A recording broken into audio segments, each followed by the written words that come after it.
Hey everyone, welcome to Jojo's World. Season's greetings a month early, which just seems to be the norm these days. We on that Christmas creep. We've gone through November, which is of course Smith birthday season. And is this the only way that you remember November? well, of course, also the 5th of November is Guy Fawkes Day. Ah, yes. Remember, the 5th of November. The day that V for Vendetta tried to blow up Parliament. Man, what a time that was. And that guy fell in love with that computer and he tried probably to have sex with it. I don't know what that is. It's in V for Vendetta. Okay, I'm Liam S. Smith, one of your co-hosts. And I'm Nick Ballantyne, the other one of the co-hosts. This is our JoJo's Bizarre Adventure recap and discussion podcast as we are veering dangerously, wildly towards the end of JoJo's Bizarre Adventure Part 4, Diamond is Unbreakable, as this week we watched the 106th episode of JoJo's Bizarre Adventure. Ooh. What are we doing with our lives? You know, I really wish I had a better answer. Trick question. We've watched it. We're watching all of JoJo's Bizarre Adventure.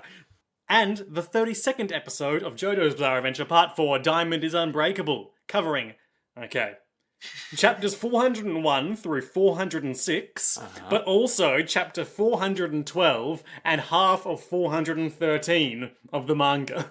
Okay. Because of Thursday, July 15th, Yeah. Part 2. I'm with you. That's a lot of chapters, though. Yes, we're really just marathoning towards the finale. Hey, Liam. Hey, Nick. Did you know, little tidbit, that this episode... Hi, I'm Lil Tidbit. Little tidbit? Yes. Please, sir, can I have some Christmas goose?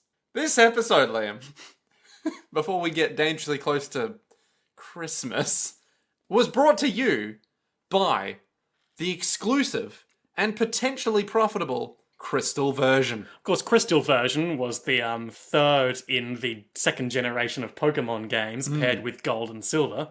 Yes, it was, and it was arguably the best.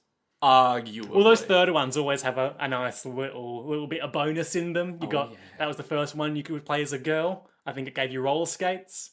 You could get a Bidoof. No, you couldn't. Wait, in the third ones? Yeah. Oh, wait, I get what you mean. As in, like, the version, not the you generation. could get more Rattatas and more yes. Zubats. Oh, yes. And a Miltank. Yay. Miltank. Celebi, he's up in the mix. Woo. Tang Clan. Anyway, Crystal version. Crystal version, thank you for supporting independent podcasts. And thank you for reminding me that Miltank exists. Miltank is, of course, the lactating Pokemon. Have you seen the size of those udders? Pokemon hatch from eggs. They don't need to make milk, and yet Miltank does. What's going on there? It's like a cow. Unless Pokemon are all monotremes. Whoa. Liam, you may have just hit the nail I on the just head. cracked this case wide open. Someone call Professor Oak. Ah, I see you've cracked the Enigma code. And now Then he you pulls a have gun. to... Nick and I both just made drawing gun motions. Professor Oak's just there in a darkened room. Yeah. It's like, You know too much about Pokemon, young Liam. now remind me again. Are you a boy or a girl? Yay! Thank you, Crystal version. Oh, God. Good stuff. July 15th, parentheses, Thursday, part 2. Comma, 1998? 9. 9. Gotcha. I'll get it one day. Nope, not BC. AD. 1999 BC, the Nintendo 64 releases to critical acclaim. Everyone's like, who's this Jesus fella that's coming up in 2,000 years or so? So, Nick, Yes. preliminary thoughts on this episode. I have one very clear highlight from this episode, and you know exactly what it is. I don't, but we'll save that for the end of the episode. But I like it a lot. I like this episode a lot for one very strong reason. Is it to do with this man's back? It's to do with this man's back. Great, I'm loving it. Ba ba ba ba ba.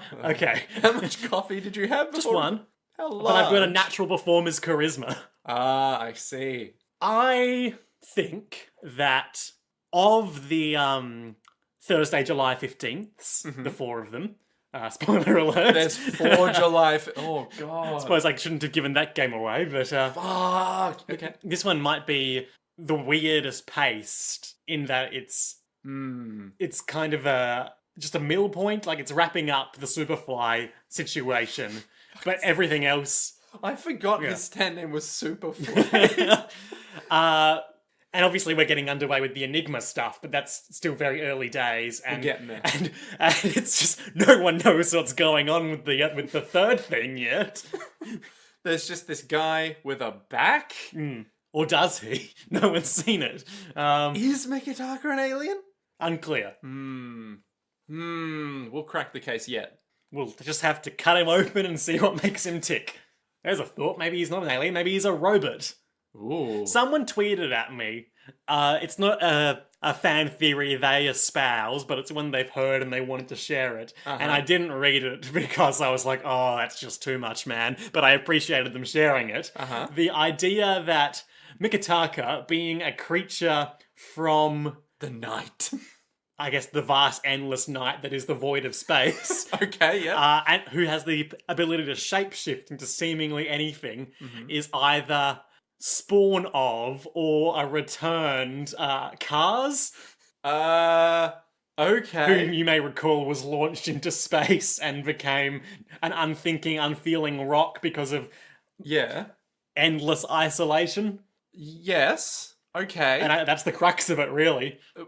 But how would Cars either A, come back, given that it would take millennia? That is a good for point. It is kind of the whole thing with how him getting lost in space, that he couldn't avert his trajectory. Yeah, unless, like, the moon came by. I just spent, like, 60 years chilling in space, and it really mellowed me out and sort of just, put off this whole sort of genocide kick I was on. And now if you're having trouble relaxing, I'm here to help. But of course, as we know from Jorge Joestar, there's a timeline out there where 36 different iterations of Cars all land on Mars and become friends. Ah, yes, I remember this well. Is this the weird fan comic thing? And one of them becomes so benign and so charismatic that he befriends Killer Queen and steals him away from Kira. Oh, okay. What? Couldn't share that with you last time we talked about it. Well. That's That's new. fucking weird. It's 10:43 a.m. There's a guy at Rohan's door. He's all like, hello, my name's Kenoto. I have an appointment to come architecturize your burnt house. Rohan strokes his chin knowingly. Oh, yes, I do remember we made that appointment. Let me just open the door. The heaven's door, that is. Wow! So he heaven's doors him. Yeah, I just love, even when he makes an appointment with someone, bam, heaven's door. Rohan just being consumed by stand user-based paranoia. To be fair. Yeah. Entirely reasonable. Totally fair. Yeah. Fair. Yeah, dude turns into a book, slumps against the porch, and Rohan's like, I've just been really cautious lately. So this guy is born in 1970. He's a bona fide great architect. And there's a little note in the margins like, I got some work. Rohan Kashibe's probably loaded. I'm going to see if I can overcharge him a bit. Rohan immediately goes, let's just cross out that line a bit. Yeah. I'm going to do this pro bono. According to his dossier, he's not a stand user or an enemy, but that thing did happen with that Janken kid. Yeah. So let's just kind of check Rohan. Great. Blammo. Easy peasy. Wait, what's this? I don't want people seeing my back. It's not like I have scars or acne or a tattoo or anything, but no one can see my back. I'll never get a girlfriend. So Rohan immediately is like, Hmm. that's odd. No, well, guess it's nothing. Yeah, anyway. And then, whoop, and the guy's like, did I just space out for a second? And Rohan's like, no, let's go. Please come in. Please enter through the doorway that I'm currently holding. Please open. enter through the doorway like a normal person would. And he's all like, no, I don't think I can do that. Now, I remarked to you that this bit kind of turns into Junji Ito, but it's the most anti-Junji Ito like- bullshit. Junji Ito's slice of life. Yeah. If Junji Ito wrote a book about an architect doing, like, measurements of a house, this is how it would open. This is how he would take his measurements. Even if he had nothing on his back, he'd be like, oh no, I just prefer the feel of walls. The cool caress of wood. You know, that paint texture? That really fresh feel. I've got a bad back, so I'm just gonna slide the entirety along this door frame. So he literally is like, I'm inside now. Yes, please walk ahead of me. And Rohan immediately goes, Alright. that's fucking odd. It's 9:06 a.m. back at the pylon. If you recall, Toyohiro Kanadachi, the pylon guy, is like, I'm gonna escape the pylon because I've pinned Mikitaka, the alien, or is he, to the wall using gross pylon rivets. Casual play. So between this episode and the last, his design has seen some modifications. Who, Mikitaka or the guy? Toyohiro.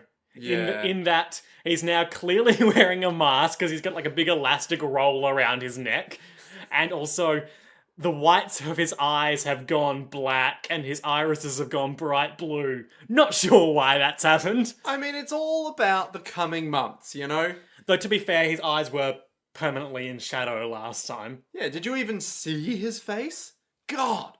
Liam, come on. It's all about the coming months. It's all about the coming months. Expound on that. Well, it's coming to winter, is it not? Not here. I mean, in the show. It's summer there. 1999 bizarre summer. Exactly.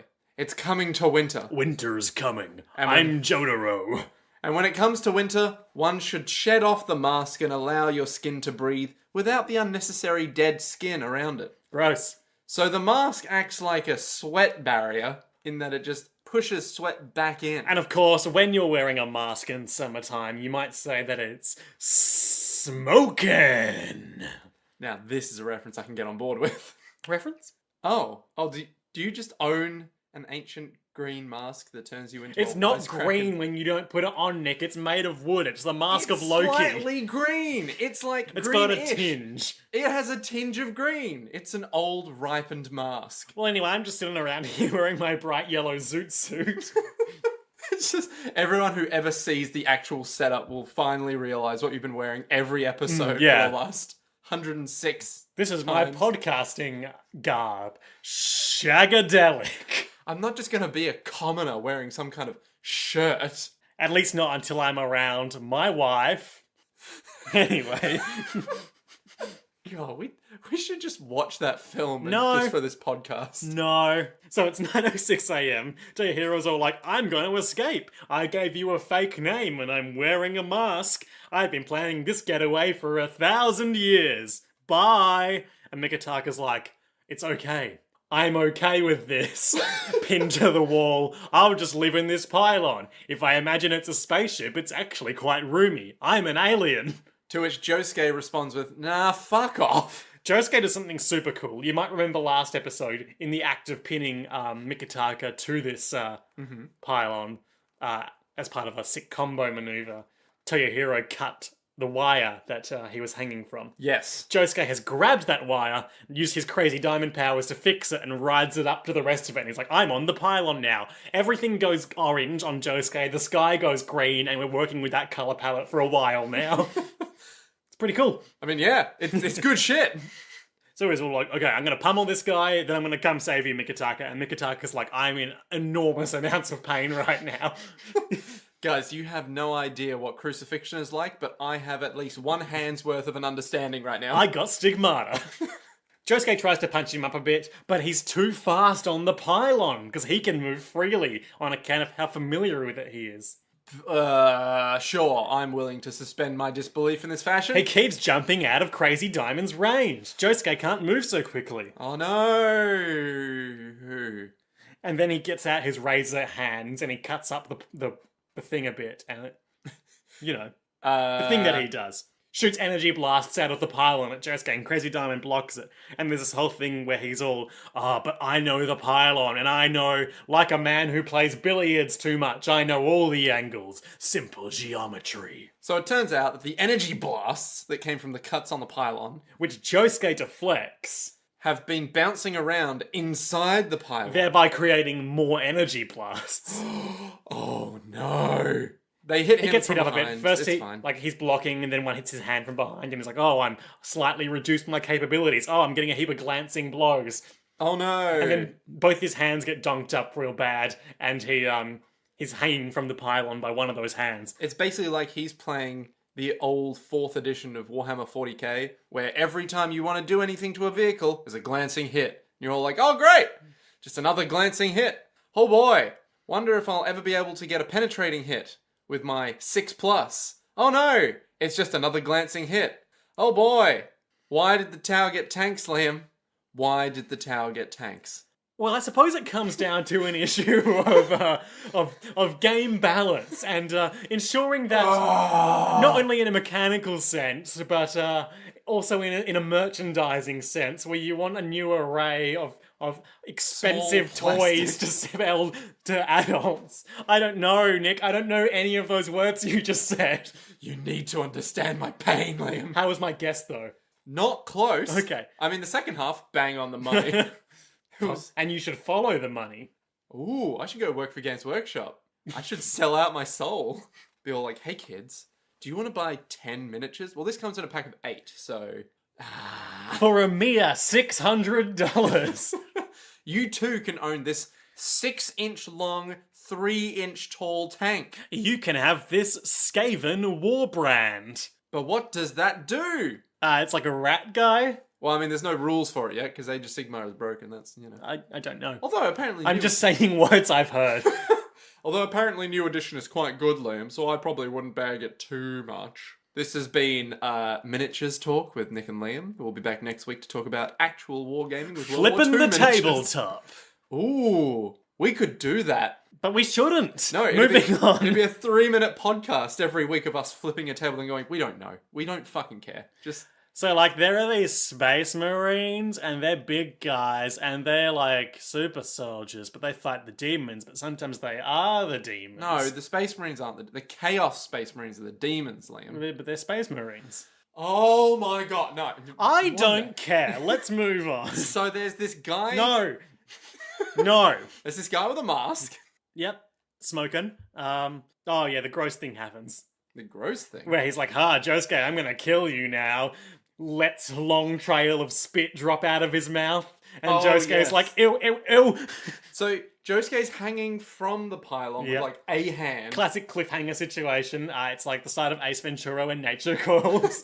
And this little droplet of spit, much like many children would. I think droplet is underselling it. It's like a significant stream. It is a streak of spit, much like the kind that a kid would then suck back up in a schoolyard to show off. Leaking? Is that what that is?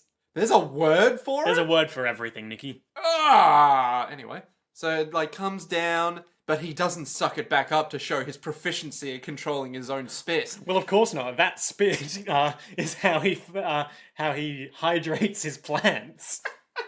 It comes down, slowly but surely, aiming true towards his target. And Jessica's like, ugh. So he quickly moves away, and then I think he jumps back up. No, he's hanging. He's hanging and the guy's gloating over him, and Josuke's like, hey, by the way, Okuyasu, how many shots did I block? And Okuyasu, who's at the bottom, not really doing anything for this whole arc.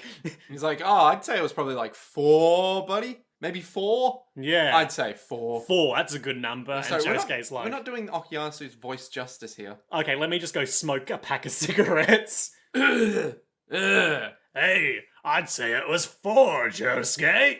Yeah, that's about right. I'd say that's bang on the money right there. I'm gonna use Crazy Diamond to fix those bits, and then all these energy beams are gonna fly back and hit you in the face.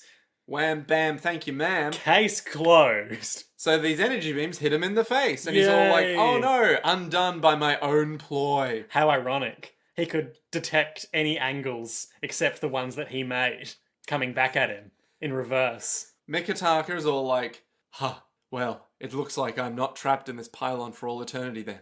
I'm free to go. I'm gonna chalk that up as a win.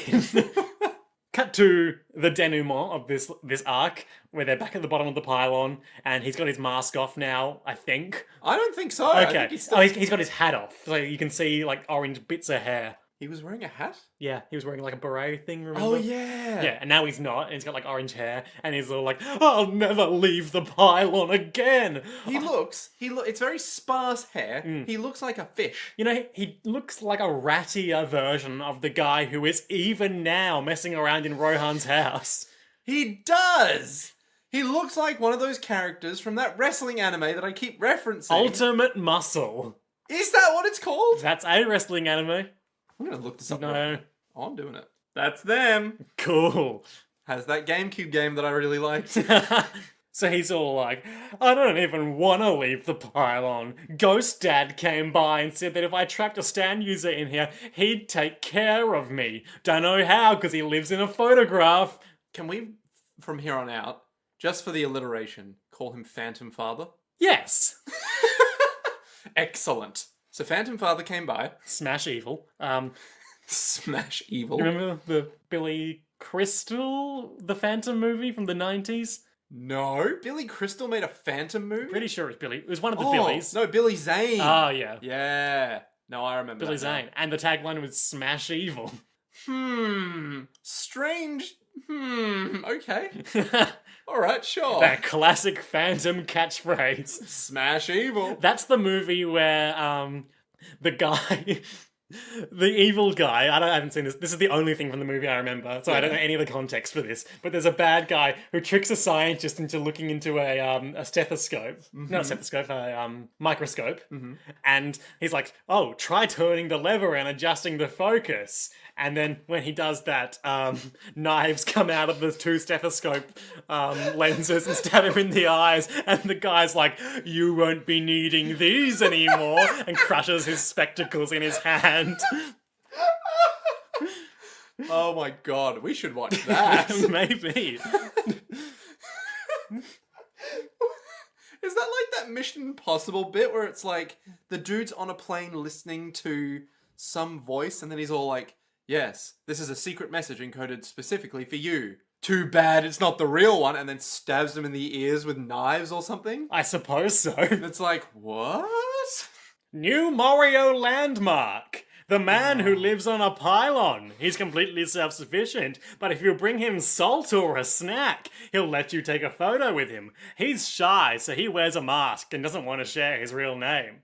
I love how dumb these landmarks have become. Nick, would you take a photo with someone if they brought you salt or a snack? You know what, Liam? I genuinely would. If they gave me one of those like snack little things, like the little peel off and If anyone should ever recognize Nick or I in public, come up and say hi. We'll gladly have a brief chat with you. oh, But without a doubt. if you wanted a photo, you would need to bring us salt or a snack. And we're not talking like salt, like a snail situation where you throw salt at us. Oh yeah, because I'll shrivel up and die if you do that. Yeah. We're talking like genuine rancor from your heart projected out. Rancor? Like bitterness and... Summon the Rancor. It's a real word. Rancor. Sure. Bring out the bitterness from your heart regarding your last Fortnite match right to me and just be like, "Man, fuck those dweebs." And I'll be like, "Let's get a photo together." And then you'll do that dance where you're hammering on one leg.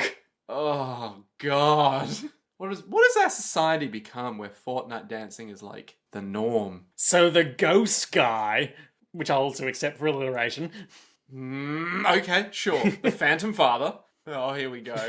The patriarchal... poltergeist. I can still feel my father, even though he's gone. This phantom father of my lost comrades. How many Metal Gear Solid references can Liam pull out in one episode? Just one this time, I think, but we'll see. This is your one allotment. Ghost guy was like...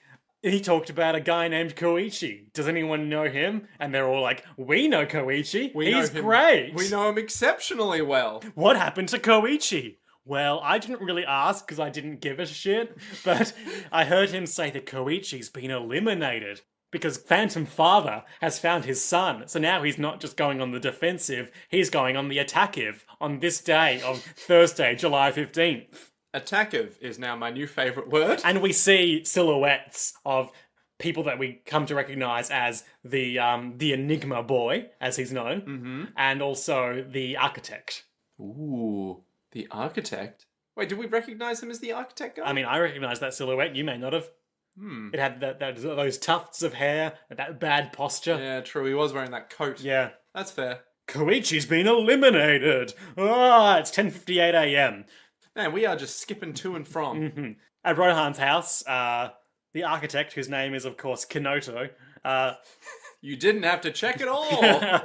is in the parlor being like, this door is worth 800,000 yen. Its design is from the Victorian and Edwardian era, using materials made in England. Expensive door. So Rohan's like, man, this guy's clinging to the wall like yes. no one's business. I'm gonna put this tea down in the center of the room and then stand expectantly. Please, have some tea. While it's hot, if you will. Oh, that's okay. 11:16 a.m. Kira's at work. He sees a lady co-worker and he's like, oh man, I want to murder her. But he must control his urges. His nails grow. Yep. Back to the pylon. Toyohiro's doing some cooking. Mikitaka's just hanging out with him now. Huh. Okiyasu's running around Mario being like, where's Koichi? I can't find him. I'm not in this episode anymore after this. Josuke has gone to see Yuya Fungami, aka Highway A Go-Go. Ah, yes. In the hospital, like, hey, I'll fix you if you help me find Koichi. And he's all like, I'll never help you find Koichi. And Josuke's like, all right. And then he's like, no, I'll help you find Koichi. Please fix me. And Josuke's like, I already did. Oh, okay. Well, won't be needing those nutrients then. I'm only in the hospital because of an accident anyway. I've got no grudge against you. Unlike, say, everyone else in town. Also, he did throw him out of a window. Yeah, I mean... So... You know, I think both of these guys would have reason to have animosity towards each other. I think even though Yuya is probably the more in the wrong of him, I think he's being surprisingly mature about this whole situation. Just kind of like, you know what? I'm done being in a hospital. I'll take your pity repairs. I mean, because everyone else earned Josuke's wrath, but still hates him for it. That's true. And this guy's just like, nah, man, whatever. You fixed me. I'm super handsome now. It's not an exaggeration to say I'm like a Michelangelo statue. And then, like, there's this glorious shot of him having gotten into his school uniform with a big cravat with his name on it. Is it a school uniform? I assume so. I thought he was like a bikey. Yeah, but I guy. think he's because all of his girlfriends are wearing like the delinquent school uniform archetype, and he's wearing what I assume is, like Josuke's heavily modified uniform. Yeah, but at the same time... Let's look up how old he is. That'll answer the question. He's 39. He better be 39. Why? Because then it really doesn't bring into question that I was more correct. And I'll be glad with that. I'll be happy. I'll be hella haps. Unclear. Fuck. Aha.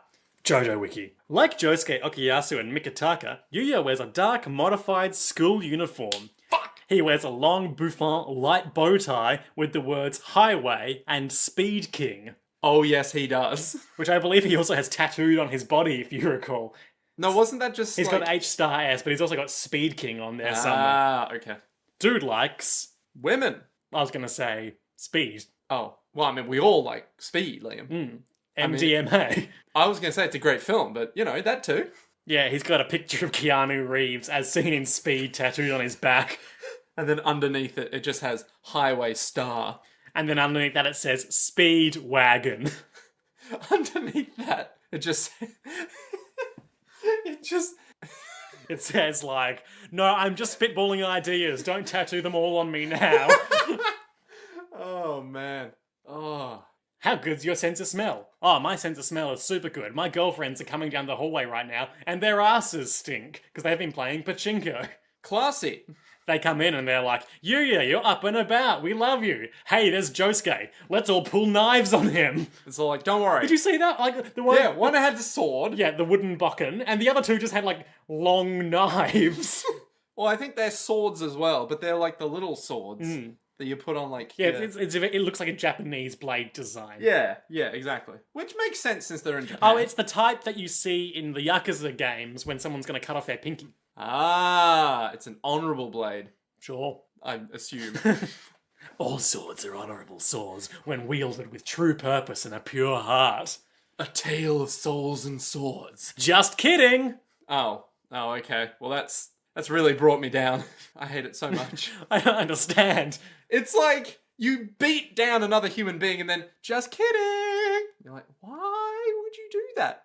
Also, when you do, there are like long cinematic attacks in the new Soul Calibur game. Yes. And they all say like catchphrases and shit in them. And I'm pretty sure hers is something like, you, I won't let you. Just kidding.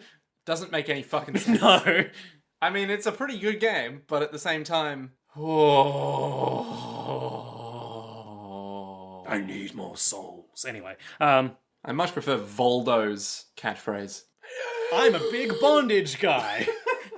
Yeah, he actually talks this time. And he's insufferable. Boy, oh boy, do I like bondage. He's all like, hello, my name's Voldo. I'm some sort of horrid golem, but I'm actually very well spoken. And then someone puts the ball gag back in his mouth. But every single time he talks, it has to be about bondage. So be like, boy, oh boy, I like bondage. Do you like bondage? We're truly friends now. Friendship is the ties that bind, not unlike the ties that I like to be bound by in sexual situations. Me, Voldo. That bondage guy.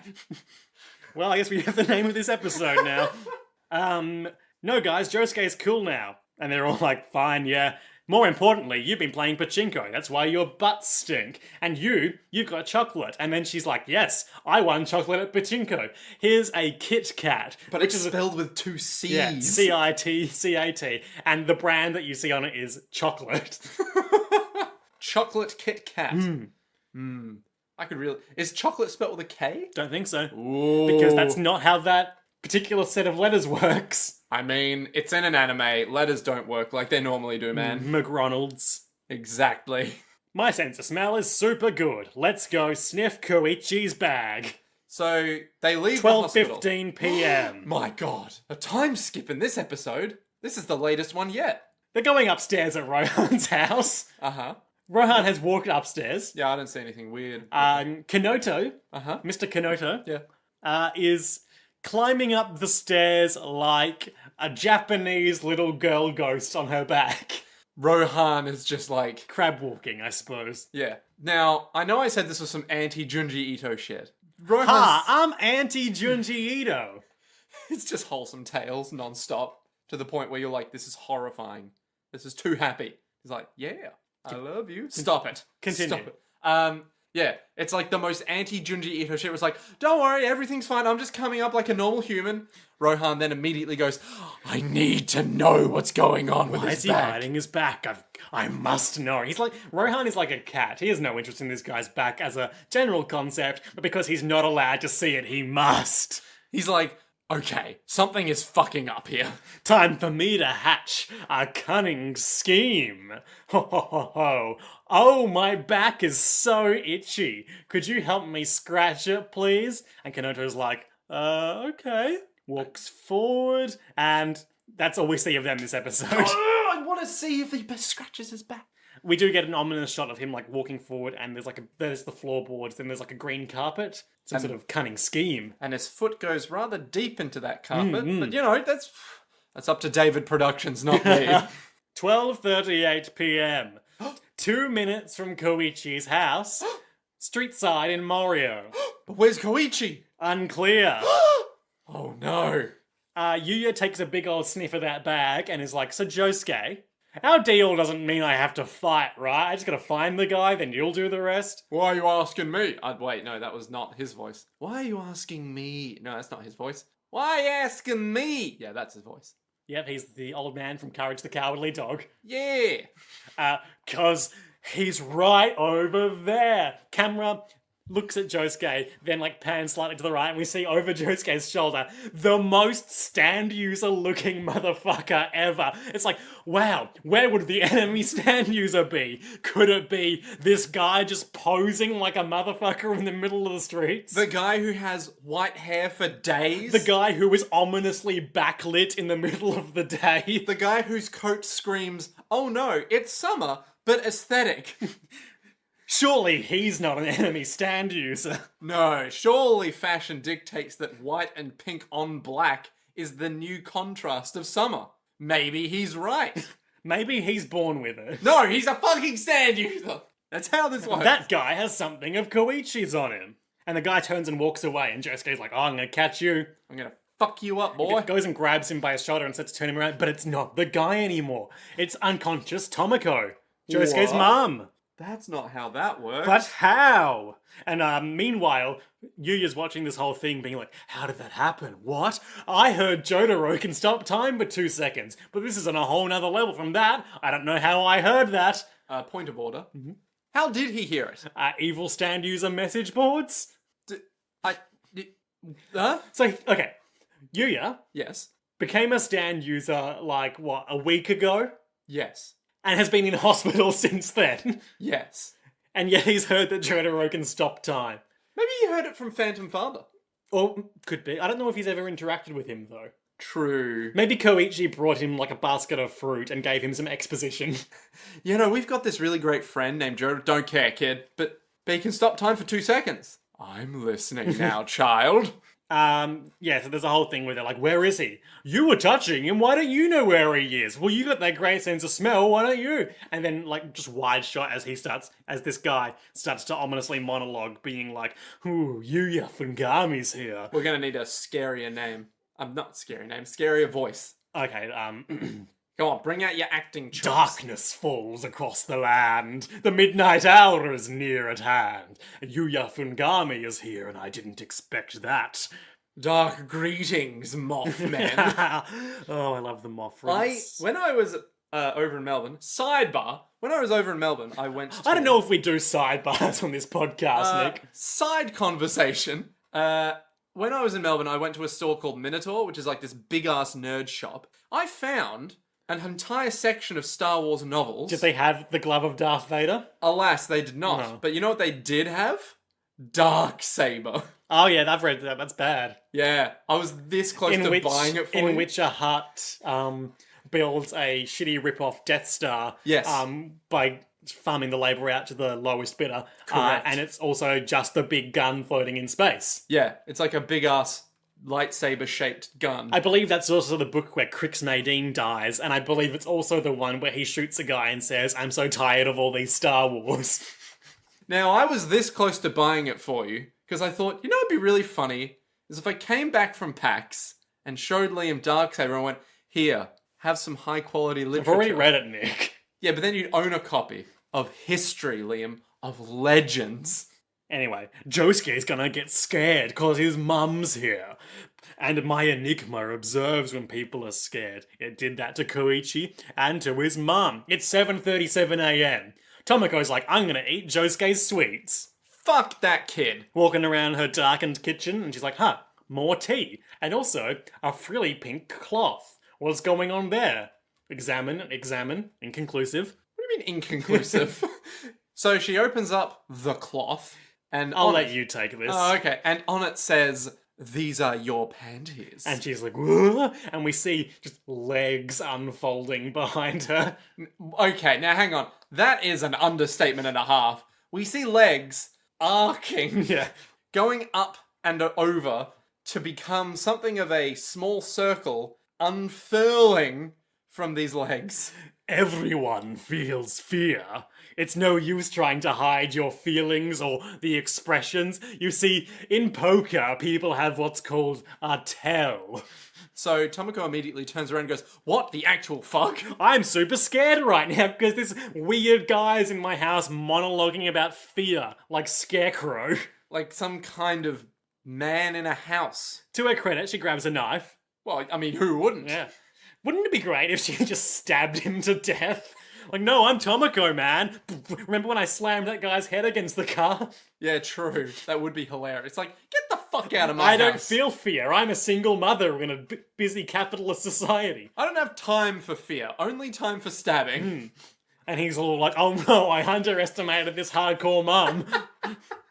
Oh, man. Truly, the only fear I'm detecting today is my own. Oh, How ironic. that's deep. He could sense anyone's fear except his own. Can I be taught this power? Not from a mum's point of view. Anyway, So, what actually you've got a happens- habit of swallowing when you're scared. No, I don't. Gulp. Gulp. Oh, shit. And I've given it away. then he's like, look at this paper I've got. Unfold. And then he's got another one of those buns and some tea in there. What the what? But how? Swallow. No, sorry, gulp. Yep. And he's like, oh yes, you did it. And now my Enigma is going to do its invincible attack. I'm sorry, I think you mean his Mysterioso, spelt M-I, not M-Y. And when you're oh so mysterioso. And it's, of course, some lyrics from a song from the terrible live-action Disney musical, The Happiest Millionaire. About a song about how... Is this the one where the kid has a blank check? No, that's Blank Check, starring Macaulay Culkin, I think. No, this is a song about how if you want to be attractive to a man, you have to seem really spaced out and ditzy, because it'll make you seem mysterious. Yeah. This song also notable for featuring this musical also notable for featuring a song about how Detroit is a shining golden city of opportunity. I mean, it was at the time. Shame about that whole not being that anymore. And a song about dilly-dallying and shilly-shallying, and about how you shouldn't do that. Do not dilly-dally. It leads to bad manners. Pretty much. So she starts running, and like his big purple stand flies out at her and grabs her, and like things get weird. We have something of a Pink Floyd section. Yeah, sure. We go into a sort of kaleidoscopic... We've entered the last 45 minutes or so of 2001: A Space Odyssey. And let's just say that Tomoko's fucked. Lots of Tomokos appear, and like the stand fills the gaps in her silhouette so that they tessellate, and like then it just zooms out and becomes a piece of paper, and he folds it up and is like, yes, that's what my stand does. I turn people into constellations and tessellations of paper. Let's talk about this stand. Its name is clearly Mysterioso in the subs, and yet Liam insists that it's Enigma. So, the Jojo Valley commentary for Enigma. It's Mysterioso. The effects that appear when things turn flat is based off of MC Escher's art. That's it? No. Oh, okay. I just wanted to see if you had a reaction. Oh. You know, MC Escher. Man draw big stairs. Yes, he also draw great doorway. Drawing his attacks was tough. I had to make sure the drawings joined up with each other just right. That feels like it'd be fucking hard. Yeah. Like, really hard. Yeah. Agreed. Interesting note about the user of Enigma, aka Mysterioso. In the actual manga, he's never given a name. He's just referred to as Enigma Boy. I'm sorry, the stand is referred to as Enigma. No, the user. The user is referred to as Enigma Boy. Yeah. But in a later art book, he was given the name Teranosuke Miyamoto. Okay. Is that of any significance whatsoever? Don't think so. Cool. We've just wasted 7 seconds of our No, lives. it's just worth knowing. Oh, okay. All right. Don't be mean. Jojo's. That's what we do. And of course, he's an enigma. He's a mystery wrapped in a riddle. He is what you would Like call... so much folded paper. Ooh. Is it a parallelogram? Sure, why not? Ooh. What's inside the folded paper? Whatever he damn well wants to be. As long as he makes it scared. Just human souls. Enigma is a German musical project founded in 1990 by Michael Cretu. Give me more information. This means nothing to me. I don't know what I projects don't really have much on them. Shit. I've not heard of them before. Here's their logo. It's like one of those... Oh, it's a sigma. Yeah, it's a sigma symbol. Capital sigma. A sum sign in mathematics. Or, in physics, it can also be used to denote many other things. They've got an album that they released in 2006 called A Posteriori, which is a work inspired by the future collision between the Milky Way and Andromeda galaxies. Dope! It's a maths term. A posteriori. Oh, I thought it was a philosophy term. Oh, it means basically like, before something happens, I think. Is it? No. That's a priori? Yeah, a priori. So that would be after the fact? But I thought that was post hoc. No, because Anyway. then it's ad hoc, post hoc. Never mind. It's all good. I know my science. Their first album incorporated tribal and ethnic influences. Their second album blended together the Gregorian chants from the first album and the strong intercultural soundscapes in another. We need to listen to this shit. This sounds amazing. That's sort of electronic stuff. Yeah. Anywho. Enigma. Enigma. An enigma in of themselves. And about the Milky Way and Andromeda galaxies. Yeah. He captures Tomoko, and then he was like, and I already captured Koichi too. I slightly startled him, then he blinked twice, and he was mine. The amateur. What a coward. No, Koichi's not a coward. Not being a coward is persevering even though you're scared. That sounds familiar in some way. Like as though observing is just like looking closely. No, that's it. That's not going anywhere else. That's it. You mean like what that thing Jojo said? Yes! Almost too much like that. Meanwhile, back at midday, Yep, okay, I'm with you. they're all like, "Where's he gone? Where's he gone?" And Josuke's all, "Yuya, why are you looking at my mum so much? Stop looking at my mum, Yuya." And he's all like, "Is it her pocket? Is something in her pocket? There's nothing in these pockets, just this piece of paper." And Yuya's all, "Josuke," thinking, I didn't promise I would fight, so I'm not gonna. But the smell is coming from inside the paper." I don't think you want to open up that page, buddy. And Josuke's like, "Well, I'm gonna open up this page for..." Oh, hang on, Liam. You forgot the monologue of the other guy. The monologue of the other guy. Of Enigma Boy. Go on. So he basically monologues from afar. Oh, yeah, He's right. like, okay, everyone has a tell. All I have to do is bring out the fear in Josuke. And all I want to do with his mum was to observe Yeah. him. Oh, that's right. And like, Josuke bit his lower lip. He bites his lower lip when he's scared. If he does it again, he's mine. Ah, yes, now I just have to wait for him to do it. Unfold. To be continued! Yay. So, fun fact about the lower lip thing. Yes. I believe, if I recall correctly, that that came kind of out of nowhere in the manga. But in the anime production, they've gone back and put in like a bunch of tense moments where Josuke's biting his lower lip. Really? Yeah. Ah, that's nifty. There you go. Neat. Yeah. Iteration. It's the greatest form of production. Sure. You can't really do it with a theatre play. Unless... You rehearse. So, Nick, What? what are our highlights and lowlights for this episode? My highlight, without a fucking doubt, is Anti-Junji Ito, Mr. Architect, whatever the fuck his name is. Kanoto. Kanoto. Oh my god, Liam. He is Just the best. the way he moves around. Yes. Just everything about him makes me happy. Similarly, my highlight is Rohan being like, "Oh, I gotta see this guy's back." Wait, is it the initial bit where he's like, I'm curious, or the No, bit where he's like, it's when they get upstairs and he's like, "Oh, I just need to know." just Rohan embodies all of us, doesn't he? He hates Josuke because he's like, I don't like people. Actually, that came out wrong. He hates people, so he's like, oh, I hate everyone. Which is like, right here, buddy. Right here. I feel that deep down. He likes writing things. I like writing things. He likes drawing. I can't draw. Right here. So, Nick, lowlights. My low light would probably have to be the weird, like, this sudden shift from stand enemy to, hey, now he's just a guy who lives on a pylon who's totally cool with us.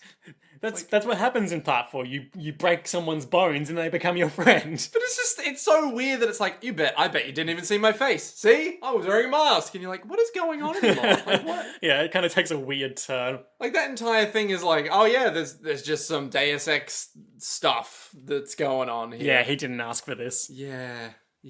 It's weird. Your low light? My low light is that bit where he spits on him. It's gross. Not that bad. I don't like it. He misses. Sure does. You're not a fan of the gleeking? See, that's brought it back. Like Ah. a yin-yang kind of shit. Yeah, Hanzo and Genji. Yeah, like that real kind of like Seven Samurai. Yeah. 7 samurais for 7 brothers. Anyway, Nick, Yes. I think I know what you're going to say. you're so handsome. I'm the greatest person that ever lived. Nick, Now, who am I referencing, me or you? Nick. Yes. Darkness falls across the land. The midnight hour. But what's new, Liam? Every night. It's a terrible night to have a curse. No, what a horrible night to have a curse. I could really go for a curse right now, you know? I'm really just jonesing for a curse. Well, have I got news for you? I've started up this new company called Curse You Now. It's spelled like... Gold for curses. Hey, Liam, have you got any gold lying around? I don't accept fiat currency. Bitcoin only. Yeah, only crypto. Curse coin. Curse coin. What are we doing? Something to do with prediction. Toyohiro Kanadichi has been pacified. Is that his real name? I mean, that's the name he gives. Okay. He's already given like 3 names, No, he's though. given the one name, and then he was like, "Didn't you think it was funny that that was my name?" So I can only assume that there's some sort of wordplay going on there, or maybe it's like a John Doe, John Smith sort of thing. Let's just call him the boy who lives in the pylon? The boy who lived in a pylon. 1999 BC. Josuke is unfurling a mysterious piece of paper containing something or someone while his mum is unconscious and safely put aside. Yuya Fungami's also there. And Enigma Boy remains at large. Double, meanwhile, Rohan's gotta see this guy's back. What do you think is going to happen next time on JoJo's Bizarre Adventure Part 4, Diamond is Unbreakable, in the episode entitled Thursday, July 15th, Part 3? There's a part 3? Whoa! Who would have seen that coming? I thought we'd just skip right to part 4. Friday, 1908. Suddenly, time travel. Okay. We've got our narrative strands, if you will, lined up like billiard balls. So many bowling pins. So, okay, let's start with... Okay, the boy in the pylon is done. Yeah, right? done and dusted. He's hanging out with his best friend Mikitaka now. Okuyasu is gone? Yeah, he's not coming back for this little arc. Okay, alright, he's just gone. He just ran off into the night screaming Koichi's name. Yeah.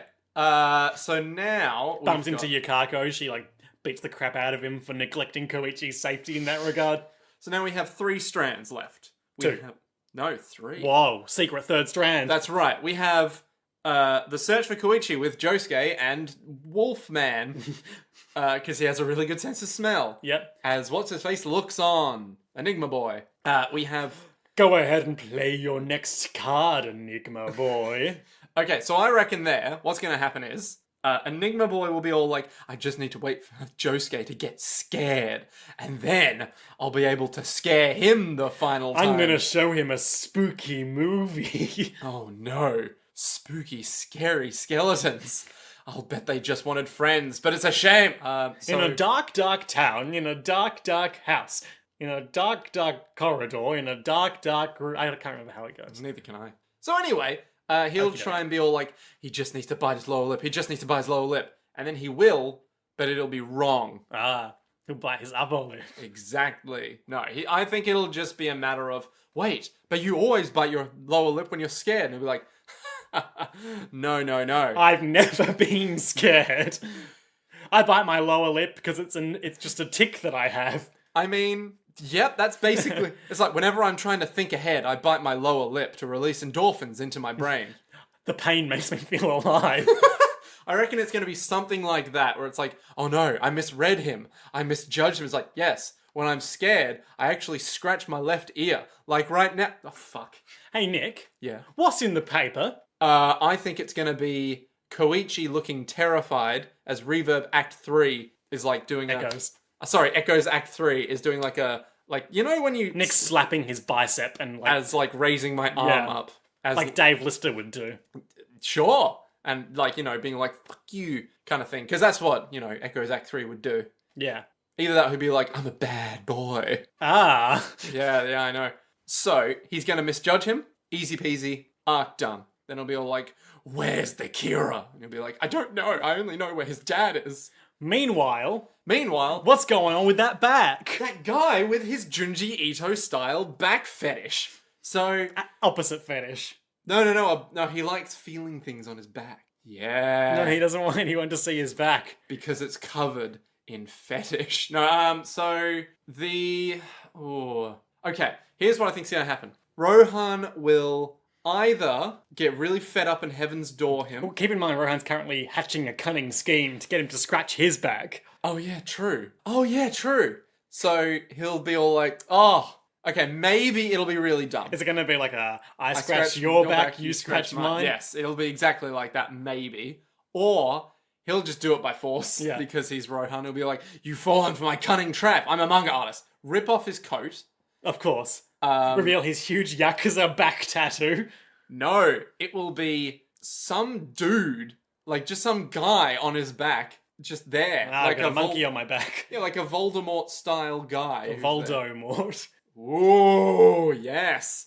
But I think it's going to be not a face, but rather the image of... what was the thing that grew on Josuke? Oh, the Empress. Yeah, it'll be like that, where it's like a fully functional living being on his back that's just kind of lying there. They'll unfurl the thing Oh, yeah. And just like Big spider legs. Yeah, and just be like, well. Now the monster's in your house, Rohan. And it's technically a different life form, which is why Heaven's Door didn't. Exactly. And so it's like, I'm my own sentient being. It's like, well, too bad. I'm Heaven's Door. Oh, wait, no, it doesn't work on you. Why doesn't it work on you? And then we'll have a whole thing on They'll that. battle. Rohan's house will get destroyed again. Yeah. So I think it's a separate entity from Rohan. From Kenoto. Yes. It's like a thing that he couldn't have read with Heaven's Door initially, but he might be able to read with Heaven's Door this time. But then it'll be like I think what might be fun is if he tries to then start showing off his back to Rohan in order to start initiating the attack. But Rohan now knows, but he's wiped out the memory. So he'll be like, oh, he's trying to turn around. I guess I better stop him from turning around. Please have some tea. Yeah. And it all culminates with Rohan having to burn his house down again to destroy. Precisely. And then we have the third narrative strand. Go on. Kira's at work. Unregulated, unprotected. Unchecked, unbalanced. But where's his son? Probably at school. Maybe. Or maybe he's turned into a real shit of a kid and he's really desperate to find out who he is, so he's actually stalking him at work now. Yeah. He's in the vents. He's in the restroom. Yes, that's exactly what I was going to say.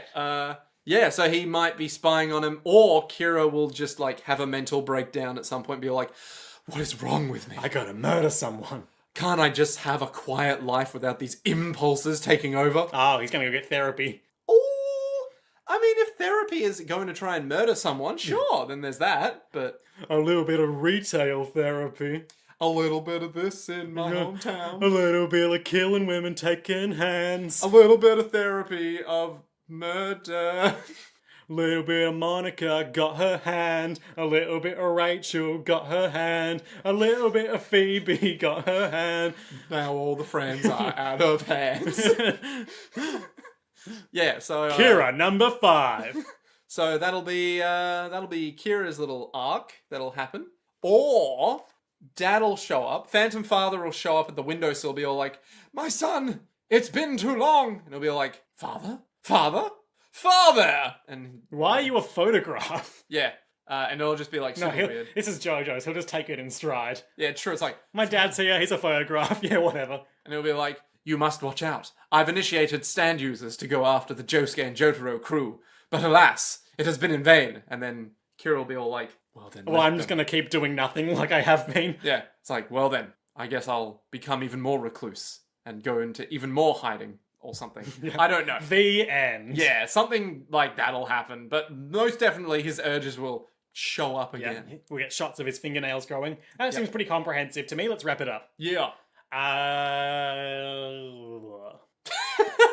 If you would like to communicate with us in any form, you can hit us up on Twitter at Jojo's World Podcast. Jojo's Podcast. At Jojo's Podcast. You think I'd know it, but I'm not allowed to check. We got it. Occasionally someone tags us with that when they're trying to talk to another Jojo's Podcast, but we got that one. Hell yeah.